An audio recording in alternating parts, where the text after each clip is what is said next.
Is Thurman going to be in shape? Is the conditioning going to be right at 35? How's his legs? He looked good against Barrios, but this is now another 2 years later. Whoa. Break, don't punch. Hold up. Break. All right, let's get right into it. Keith, I got to ask maybe the most important question.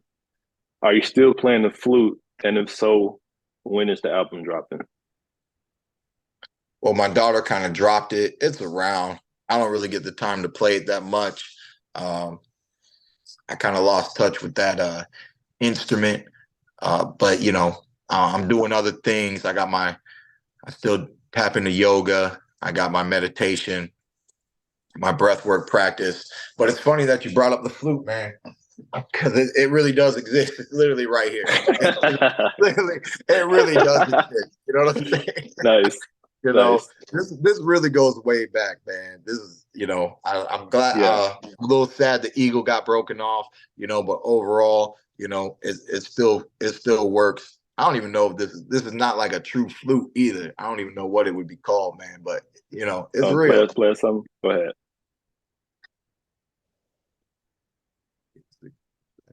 ahead. Okay. Anyway, I appreciate you for stopping by, especially on this day of all days. Valentine's Day, man, the love day. Not a lot of love for Tszyu at the moment, I assume. We love boxing, though, baby. Right, there you go. Don't we love boxing? No, That's right. I saw the press conference, and you said what you said to sell the fight, obviously. But as a fighter looking at another fighter, what do you really see when you look at Tszyu? Man, the stuff I talk is what I see, bro. Like that's why like I'm so authentic. Like I'm always having fun. I'm always trying to make analogies, help people understand something, I don't know what happened to my man Rolly, right? He was getting on, they did that whole poodle comment. He was getting on home. He said, well, actually, he's looking a little fat right now. He's looking like a pug, He should have poked the bear at that. That was a funny, organic little inside joke right in the moment. You know what I mean? Right. He should have just held on to that and squeezed the juice out of it and just made people laugh. That's what I would do when I can find a little something fun, stupid, clever, playful. And so That's why I had to do it, man. I see Tszyu just solid, right? This I'm almost Tszyu right now. Like I'm here, and then and just and good little rangy. He's a little rangy. He's not all like right. Ain't nothing like that. So I see what I see. I see some flat feet. I saw him move around the ring a little bit. I mean, you don't get to that level of boxing without knowing how to use the ring, but it's not in his set to be on his feet. Manny Pacquiao, I called him a rabbit. Okay, I called this man a rabbit with T-Rex arms. Okay, and I don't care if he beat me. The analogy's still relevant.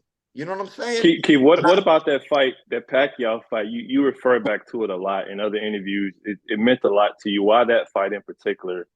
Why did it mean so much to you fighting Pacquiao? Just the dream come true, man. Fighting the best in the world, fighting the legends of the sport, being at the highest level, and the man was in shape. He brought out his tactics, his skills. Boom, boom. He was very patient.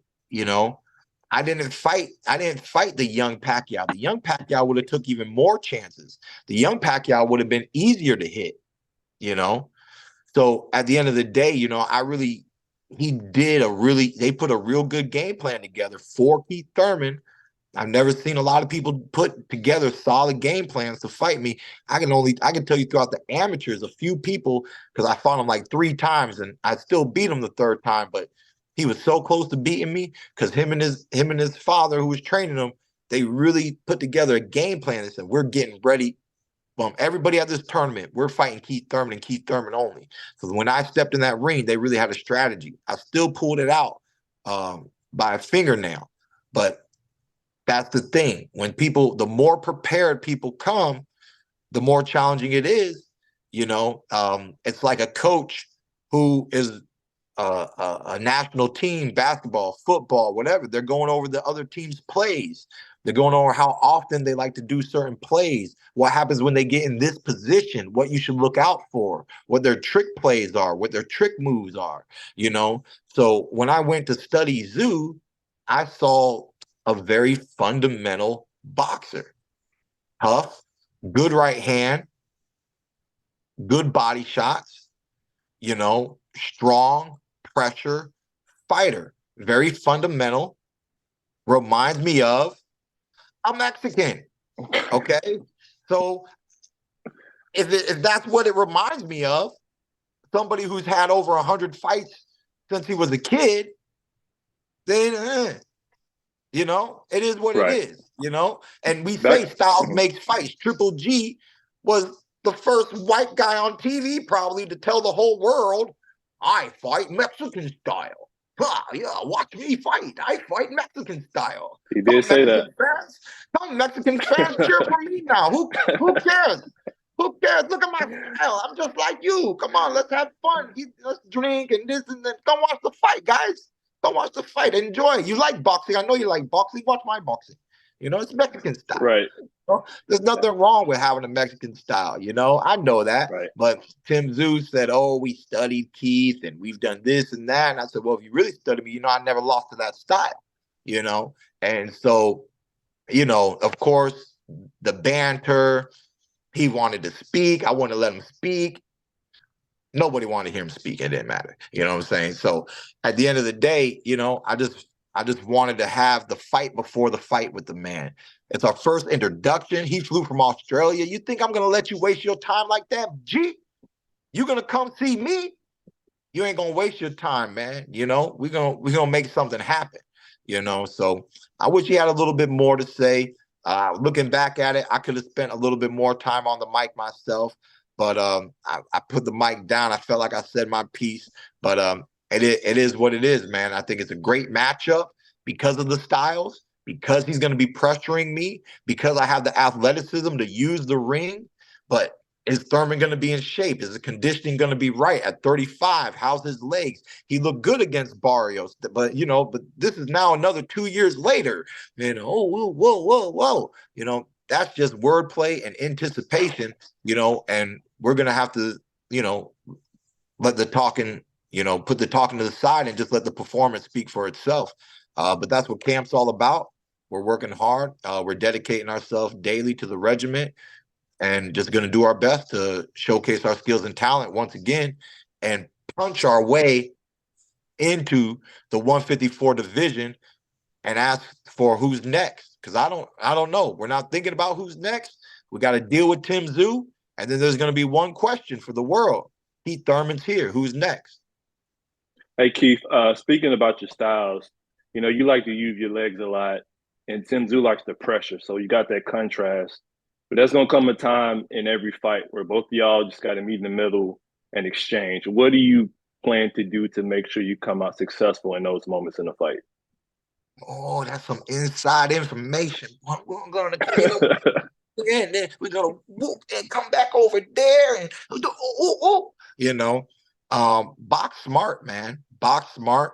I believe Tszyu is a little wide. I know I've been wide in the past. I know when I really open up, I like to open up wide. I got no problem saying that. There's a highlight of me hitting Mario Barrios with a right hook and then loading up and coming back with a right hook. So it was a double right hook, and that's not a combo you see all the time, but that's because I just felt like I could just walk him down and hold my position, and he's going to hesitate. And as long as he hesitates and I don't, I get my second one in. And, it popped up on the highlight reel and everything because it's two powerful right hands. We assess power punches. I've always been good with my right hand, my left hook, the uppercuts. I see Tszyu likes to throw that right uppercut. I think he's a right-handed dominant fighter. He does have a decent left hook. I've seen him drop people with that left hook to the body. He lands the sneaky hook from time to time. He doesn't overutilize the hook, but it's there. He's more active on the right side, right hands, right uppercuts, right hooks, you know. So can I take that away from him? Can I walk into it and nullify it? Can I take his own strength and nullify it? Like when we saw Crawford and Spence, right? When we saw Bud, it didn't even look like Spence could do anything. It looked like a straight nullification, like level 100. Big, like what was that? What was that? You know? So styles are very important. It's very important. And if I can find how to nullify it, zero chance for Ozzy Boy. Zero, you know? So, it is what it is. It's going to be up to him to put himself into this. I know how to put myself into a fight. There's never been a Keith Thurman fight. He's having a hard time putting himself into this fight. No. Okay. I know how to put myself in the fight. I'm an action fighter. I want to win rounds. I'm not comfortable being passive. You can give one, you can give two, and I'm already I can't even say the words anymore. You know what I'm saying? Speaking of that, Keith, what would you say is your toughest fight so far? As a fan, I would say Sean Porter. Like he took you there and back, and you took him back in there. You pulled it out. But what would you say is your toughest fight that you've been in? Yeah, no, I kind of knew what to expect with Sean. And there were some things going on in that camp where I could have done better in the preparation, but I was fully confident in knowing how to fight Sean, that even though I was uncomfortable, I was comfortable. I thought worst case scenario that night, this fight can be a draw, because he was making himself felt. After the opening rounds, he was doing a lot. I did have to pull it out. But I just told myself to dig deep and do it. And, my first ever toughest fight in my career was Diego Chavez. Diego Chavez brought it. He really brought it. He was strong, explosive. He didn't want to lay down. I told everybody in the presser, I got this kid knocked out in 4 rounds, blah, blah, blah. If I don't knock him out, come see me. You get your money back. Buy your ticket. I'll give you your money back, all this stuff. And I got him out in 10, And in round 5, I made the methodical choice of stop fighting the fighter like a fighter and show him what it means to be in there with a 7-time national champion. Show him the whole boxing ability that you have. And let's see if he's ready for this. And once I made my adjustment, I slowed my pace down. He slowed his pace down. He didn't realize he was moving, to my melody, and I was able to do what I needed to do. But that really was the first time I ever had to go into plan B. Like, you need to go into plan B. Like, let's not keep running this plan A. He's comfortable. They taught this boy how to fight, So I see this fight similar to that, man. Of course, if I want to show the world that I'm way tougher than Tszyu, we can fight. If he's actually tough enough to handle the collision, then at the end of the day, Thurman has no problem getting a little bit more methodical, working that clock, working those angles, pop shotting, picking your moments, when to come in, when to come out, and do what it takes to put that boxing together to get the judges on my side, keep my defense sharp, not take punishment when you're escaping, yada, yada, yada. And we'll just see, So I believe in both methods that, like you said, eventually we're going to have to trade.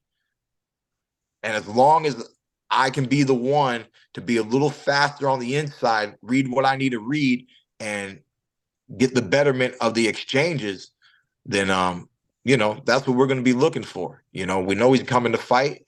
So we're not going to just sit back and it's not going to be a passive fight. We want to see how badly we can hurt Tszyu as much as Tszyu wants to hurt Keith Thurman. All right, Keith. My last couple questions. The first is, how did this fight come together? I know not Lubison. Tszyu said he was getting ready for Lubison and then got the call for you. Did you have a hand in that in making this fight? How did this come together? Especially coming off of the layoff, to jump right back in there with somebody like Tszyu. We just got a last minute phone call. This fight got put together like that. They said, hey, we have this for you, but we got something else. If you're interested, you don't have to say yes, Keith. I was told that from the jump. I looked over Tszyu, looked over his resume, and said, you know what? He's got a better record. I don't have to stress about weight. I'm 35. Fighting at 147, I've done great things at 147. I've waited around for fights all last year for 147, and it might just be easier to get this ball rolling in a new division. But we got to take out a respectable name and stay at the top, because that's what your man likes to do here. I like to be at the top of the sport. So we're fighting Tszyu. His title's not on the line. I accepted those terms because of the political situations, my inactivity. The sanctioning body said yada, yada, yada. I'm making fights. I'm making a great fight for the fight fans, and something that excites me. So it kind of was exciting. I'm back into my meditational practice. We believe in universal timing. Is this a sign? Hey, sign the contract and let's find out. Either I should have or I should not have, and we're gonna find out real soon. The weeks right. are winding down. Yes, Right. sir.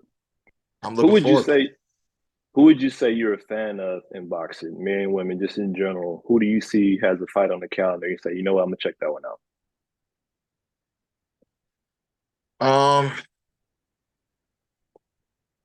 I would say, Hank Davis, Canelo Alvarez, Bud. I watched Bud and Sean. I watched Bud live for the big one, for the unification. Of course, the welterweight division, so it was very relevant. But in the past, I was enjoying some Lomachenko fights. I don't watch all of them, but I just enjoy the skills that he brings into the ring. He's moved up a lot of weight classes. He's taken a lot. He's fallen.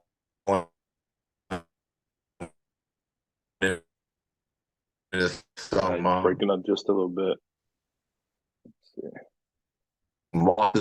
It is, Wilder and like Tyson Fury, in the heavyweight division, Fury, and I watched, Deontay for many, many, many years through the PBC family. So, that's pretty much it. I don't run to watch a lot of fights. So the closer my connection is to the fighter or the camp, or just me really enjoying that style, that'll make me tune in. All right, last two, Keith. What's a piece of advice that you would give anybody about anything in general? It's just one of my favorite questions. What piece of wisdom would Keith one-time Thurman give somebody? Life is a journey, man. Stay positive. Believe that everything truly does happen for a reason. And I always say every day of my life is one day closer to my next fight. And I've had the longest layoffs and most difficult challenges for a fighter of my caliber. But here we are once again, kicking off a premiere for Amazon Prime, and just pretty much hold the faith, man. Life is a journey. It's kind of a roller coaster ride. You have your ups, you have your downs, but at the end of the day, just do your best to enjoy it. Do your best to learn something positive from those tough life lessons. The one that you really wish didn't happen, but it did, probably so that you could grow, probably so that you can break out of your shell and get out of that cocoon. Some of us we're we're too trustworthy of people, and so we get beat down by people. And it's, oh, I'm a good person. Oh, I'm a good person. You're a good person, but you're putting that energy into places where it's not appreciated. And you got to learn to surround yourself with people that appreciate you, you know. And so until you do, you're always not going to get the results that you're looking for. You know, the why, if you're in a cycle, you know, you got to pay attention to what that cycle is, because there's probably a pattern, which means that no matter how many times you've gone through this, you have not learned the lesson to break out of that cycle.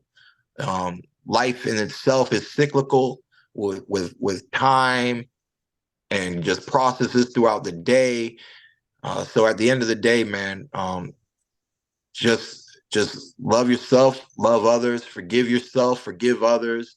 You know, life's too long, man. It really is. It's too long. It's too long, it's too short, right? It's both. It's too long, it's too short. Like, you can hold on to it forever, or you can just let go of it right now and move on, you know? So at the end of the day, you know, smile, man. Smile. Everything's Good gonna stuff, be okay. man. Everything's Yeah. gonna be okay. Hakuna Matata, right? I gotta bill you for that, man. That was some good stuff, man. Last question, Keith. Why is Claressa Shields on your head, man? She wants the smoke, the fumes. She want everything, man. Like Man, what'd you a do to lot of her, people man? said my name last year, man. You know, my name being thrown around a lot last year, man. Right. Uh, at the end of the day, I tell people she brought up my name a long time ago. It was weird. I never paid it any mind. The thing was, that morning when she went on her Twitter account or whatever, it was the morning of Spence Crawford. So everyone, all the fight people, all this anticipation on a terrific fight, highly anticipated fight, they just wake up to some new boxing drama.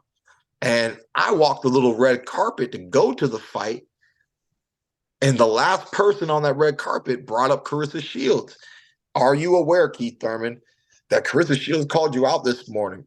And I said, yeah, I'm aware. My boy texted me in the morning about this, you know, about her comment. So I found it from a third party. Like, I'm aware of it. And then, what's your response? You know, you don't ask Keith Thurman for a response and not get a response. You know what I'm saying? We could fight for charity, you know, boys and girls clubs. Like, what am I doing getting in the ring with Claressa Shields? Like, get out of here. You know, Why do you think she just keeps calling your name specifically though? Like that's the thing. Like because it's Keith Thurman, Keith Thurman, Keith man, Thurman. because I can sell a fight, baby. I can sell a Yeah. fight. I can make you want to watch Thurman Shields, baby. I can make what? What? You know, but at the end of the day, man, like, what is there in it for me? It would have to be for something so positive, something beyond the sport, for me to actually do it. Like, that's what people didn't get out of that interview. That Keith Thurman has no problem putting his skills and his talent on the line. You know, I have no problem doing some equal gender right thing. You know, they don't even box 3-minute rounds. Right. She's not a 12-round fighter. You know, Serena Williams said that men's tennis and women's tennis aren't the same sport. Okay. Yeah, she got beat by like the 100 or something ranked person. It was pretty crazy, but she just got destroyed by like a guy who I think wasn't even in the top 100 or something like that, top 1,000. Yeah, it's not the same sport. She said the speed of the serve alone changes the dynamics of how the whole game is played.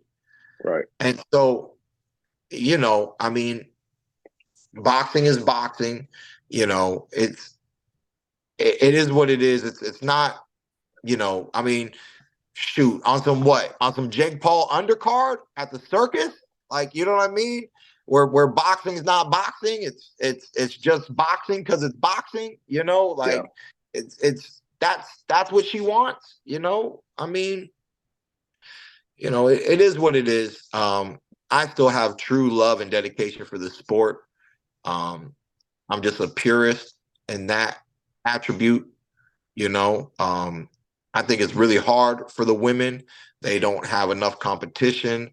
They don't have enough to sell themselves. They just don't have enough excitement, you know, in the sport. And it happens, you know. I think watching a female tennis match is very entertaining, you know. To see females on the court, to see men on the court are entertaining. To see females on the ice ring, to see males on the ice ring, it's entertaining, right? There's certain sports where the gender doesn't take away the entertainment, right? To see women play golf and to see men play golf, it's entertaining because those women are better than most of the guys watching. You know what I'm saying? So, you know, it's like I tell people in boxing, no one's scared of the welterweight champion of the world, right? It's the heavyweights get the most respect. They always have, right? Right. Because, you know, Keith Thurman, Floyd Mayweather, Manny Pacquiao, doesn't matter. Oscar De La Hoya, it doesn't matter. There's a 6'6" bald-headed somebody, okay, at the bar with 2 drinks, watching the fight, saying that man's good, but if he ever stepped to me, I'd just pick him up with one hand. Right. So nobody's scared of the welterweight champion of the world. But when the heavyweight champion is on TV and he's fighting the other heavyweight champion, and it's, you know, Lennox Lewis and Evander Holyfield and Mike Tyson and Tyson Fury and Deontay Wilder, then, you know, that dude, he just drinks his beer and he's like, yeah, that's a bad dude right there. That's true. bad. You know, hey Keith, I just got the word from Hannah. We got to wrap it, so I definitely don't need her getting mad at me.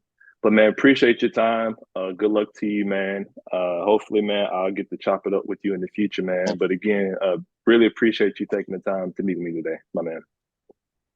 All good. Thanks for the love and support. Enjoy Yes, sir. the fight.